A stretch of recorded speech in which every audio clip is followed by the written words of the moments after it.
Hi, this is Tim of the 1916 Company. Welcome and thanks for logging on. If you love this watch, email us Team Mosso at the1916company.com for purchase pricing and availability questions concerning this watch. Today, we're discussing a very late production 5-digit Zenith-powered Rolex Daytona. It's the Oyster Perpetual Cosmograph Daytona 16520. A series here, original factory Luminova dial and stainless steel. This was the end of the line for the El Primero-based caliber 4030, and it was a landmark model when it came out in 1988. A testament to the enduring appeal of this style is the fact that, frankly, this watch isn't all that different aesthetically from the 1988 debut of the automatic Daytona, and the Daytona in the catalog today is not all that different from the watch I hold in my hand. So this is a 1999 example with an X-code clasp and bracelet to match. We'll talk about the size and stainless steel. By this point in Rolex history, we are talking 904L. It's 40 millimeters in diameter. It's 12.5 millimeters thick from lug tip to lug tip if we're just talking about the case. 47.1 millimeters. Here we are into a new generation solid end-link 78390-803B end-link bracelet. So we have a total distance across the wrist end-link to end-link of 50.1 millimeters with a 20 millimeter spacing in between the lugs.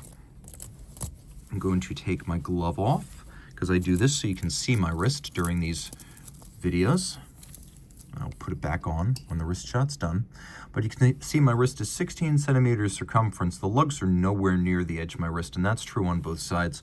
Over the top tends to exaggerate the width of a watch across the wrist. You could still see the lugs are inboard, and obviously it's quite flat and it'll easily fit underneath the dress cuff. I've seen quite a few women wear this Daytona, the 40 millimeter automatic generation, and it wears beautifully. It's not quite as large as a 40 millimeter GMT or Submariner or Sea Dweller.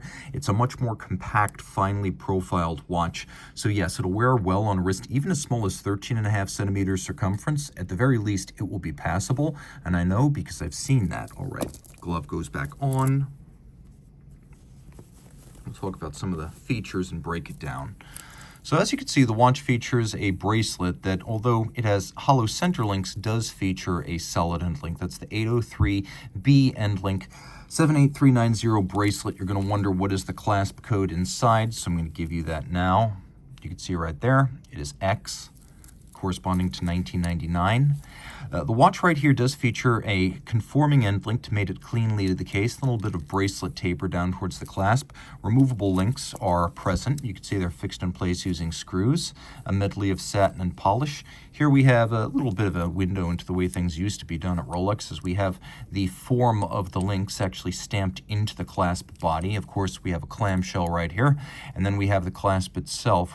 The watch does feature a sort of vintage Rolex rattle, but there is no more play in the bracelet than the day it left Geneva. As a hollow centerlink Rolex bracelet, the feel and the integrity is excellent. Taking a quick look inside, we've got several pairs of divots. So with your strap tool, you can change the mounting point of the bracelet inside the clasp, and by changing the anchoring point, you can fine-tune the fit to a greater degree than you can even with the removable links. One thing that hasn't changed since 1988 is that the Daytona is rated to 100 meters water resistance. That's achieved using screw-down crowns and pushers, and also a solid screwed-in oyster case back. This is a trip-lock crown in steel. You know that because it has 3 symmetrical dots.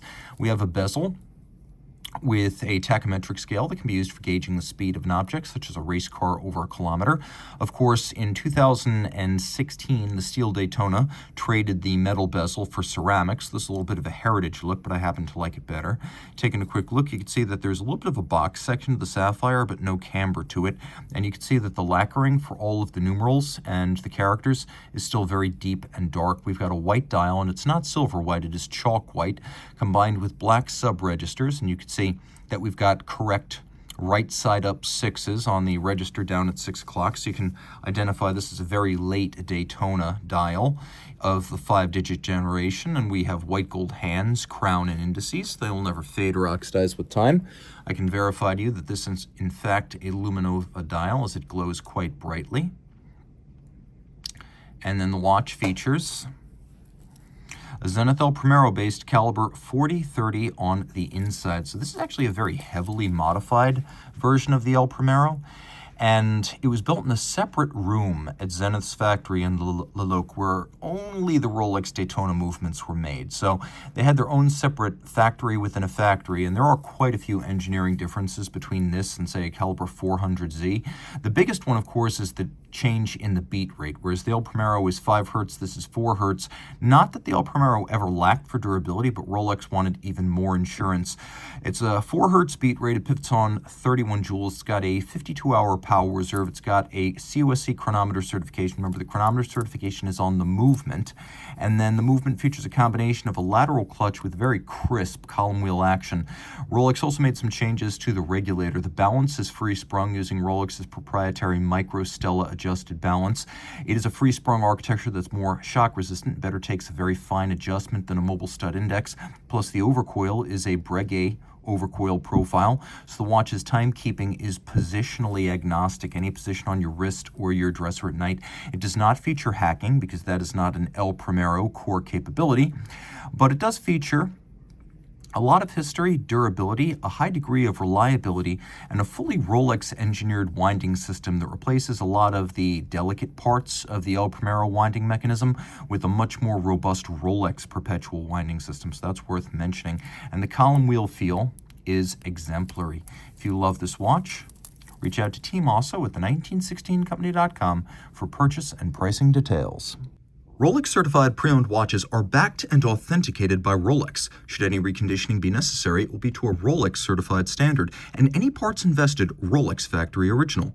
Should the initial retail box, paper, and accessory set still accompany the watch, it will be included with the sale. But no matter what, a certified pre-owned box and paper set starts with an outer box, a leatherette travel pouch with suede lining, a warranty card that embodies the 2-year globally valid Rolex-backed warranty. Note, this is not a retail warranty, but backed by Rolex and actionable at any of its authorized points of sales and service. A leatherette wallet includes the warranty terms and conditions manual. A holographic hang tag marks this as a certified pre-owned Rolex watch, and a manual details Rolex's values as a company. The certified pre-owned program, care, feeding, service, and use of your Rolex, locations of points of sales and service, and details of Rolex.com. Rolex certified pre-owned watches are backed only by Rolex.